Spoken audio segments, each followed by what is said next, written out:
बिस्मिल्लाहिर्रहमानिर्रहीम। अस्सलाम वालेकुम। कुकिंग विद मोहनी के साथ मैं हूँ मोहनी अरशद। अल्लाह ताला आप सबका हामी नासिर हो और हमारे मुल्क पाकिस्तान पर हमेशा अपने कर्मों और रहमतों के साए बरकरार रखे। रमज़ान का बाबरकत मुबारक महीना आ रहा है और हर कोई इसकी तैयारी में लगा हुआ है। इसी लिहाज से मैं आपके लिए बहुत ही मुफीद और ज़बरदस्त रेसिपी लेकर आई हूँ जो आप एक बार बनाएंगे पूरा रमज़ान स्कूल से गुजारेंगे और मुझे दुआओं में याद रखेंगे इंशाअल्लाह ताला। 10 से 12 मैंने हरी मिर्च इनको धो के खुशक कर लिया और बरीक बरीक काट लिया। फिर मैंने एक गड्डी पुदीने के लिए उसके पत्ते उतार कर उसको धो लिया और टोकरी में डालकर अच्छे तरीके से काफ़ी देर रखकर निचोड़ लिया। फिर इसी तरह मैंने एक गड्डी धनिया के लिए उसको धोया, खुशक किया और बरीक बरीक काट लिया। चलिए जनाब, अब एक कढ़ाई को चूल्हे पर रखते हैं, लेकिन इस बात का ख्याल है कि कढ़ाई नॉन स्टिक ना हो। इसमें 1 कप सूजी डाल लें और नीचे फ्लेम को दम वाले कर दें।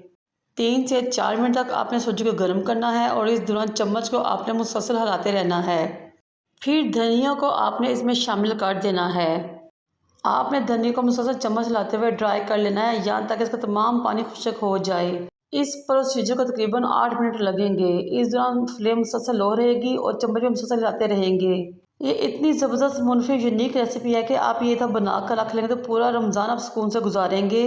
ये देखिए तकरीबन 8 मिनट बाद हमारा धनिया बहुत ज़बरदस्त तरीके से ड्राई हो चुका है, उसका कलर भी चेंज हो चुका है। ये देखिए मैं आपको उसको उंगलियों में लेकर तोड़ के दिखाती हूँ, बिल्कुल कुरकुरा सा हो चुका है। अब एक स्ट्रेनर लें और चम्मच की मदद से इस धनिया को सूजी में से छान लें, अलग अलग कर लें और इसको साइड पर रख दें ताकि ठंडा हो जाए।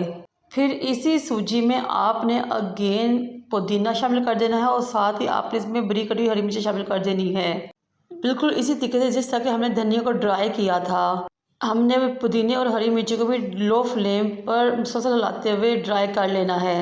आप सबसे रिक्वेस्ट है कि मेरे चैनल को लाइक करें, शेयर करें, सब्सक्राइब करें, बेल आइकन को टच करें ताकि मेरी तमाम वीडियो आप तक पहुंच सकें, क्योंकि ये आप सब बहन भाइयों का हमारे लिए प्यार होता है जब अपनी मेहनत से आपके लिए रेसिपी चुन चुन कर लाते हैं और बनाते हैं।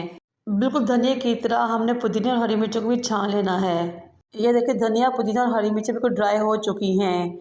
अब हमने इनको एक मिक्सी जार में डालना है और इनका एक पाउडर बना लेना है। साथ ही हम इसमें मज़ीद कुछ मसाले ऐड करेंगे ताकि आपको रमज़ान में जब रायता बनाना पड़े तो उसमें कुछ भी ऐड ना करना पड़े।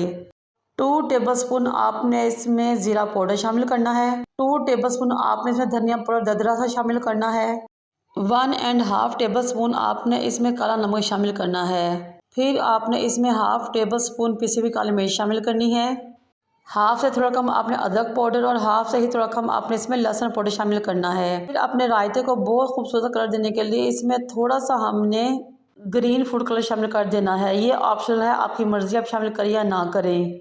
वैसे तो आप ये तमाम मसाले साबुत भी ले सकते हैं और बाद में उसको ग्राइंड कर सकते हैं, लेकिन मेरे पास ये ऑलरेडी पिसे हुए थे इसलिए मैंने इनको प्लेट में निकाल लिया। अब मैं इन तमाम पिसे हुए मसालों को अगेन धनिया, पुदीना और हरी मिर्ची के साथ ग्राइंड कर लूँगी ताकि ये तमाम चीज़ें वेल कंबाइन हो जाएं आपस में। ये लीजिए जनाब, हमारा बहुत ही ज़बरदस्त सा ड्राई रायता पाउडर रेडी हो चुका है।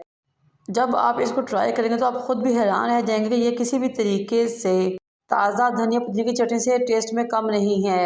अब एक एयर टाइट जार लें और इसमें इस पाउडर को डालकर तकरीबन 1 माह तक आप महफूज कर सकते हैं। आप इसको फ्रिज में भी रख सकते हैं। फिर मैंने 2 प्याली दही लिया, उसमें 1/2 टेबलस्पून भर के इस रायता पाउडर का शामिल कर लिया। ना तो मैंने इसमें अगेन कोई नमक शामिल किया, ना ही कोई और चीज़ शामिल की, बस इसको मिक्स कर लिया। बहुत ही खुशबूदार टेस्टी मज़ेदार सा रायता रेडी हो चुका है। ये छोटी छोटी टिप्स, ट्रिक्स और रेसिपीज़ हैं जिनको हम इस्तेमाल करके अपनी ज़िंदगी को आरामदेह और पुरसुकून बना सकते हैं। मुझे और मेरे वालिदैन को दुआओं में याद रखिए। अल्लाह हाफिज़।